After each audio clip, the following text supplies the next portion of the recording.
আসসালামু আলাইকুম বন্ধুরা। আজকে আমাদের ছাদ বাগান থেকে অনেকগুলো সবজি তুলবো। এখানে আমি কিছু টমেটো তুলতেছি। এই যে টমেটোগুলো বেশি বড় হয়নি, ছোট ছোটই আছে।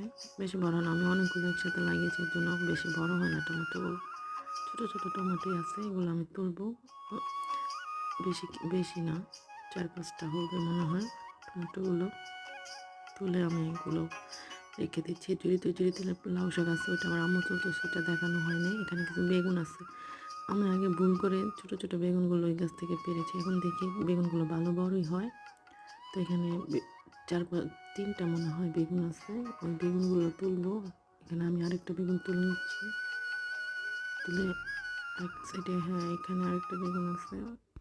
এই বেগুনগুলো তুলে আরেক সাইডে একটা গাছ আছে বেগুন, এখানে 2টা বেগুন আছে। এই যে এখানে এখানে 2টা বেগুন আছে, এই 2টা বেগুন আমি তুলে নিচ্ছি। সাথে আমার আম্মু আছে, আম্মু আমাকে সাহায্য করছে। আর এখানে একটা টমেটো গাছ আছে, টমেটো গাছের টমেটোগুলো হালকা হালকা পেকেছে, ওগুলো আমি পেরে নিচ্ছি। টমেটোগুলো তোলা শেষ হলে আমার সবজি তোলা শেষ। আজকে অনেকগুলো সবজি হারভেস্ট করছি। এই যেখানে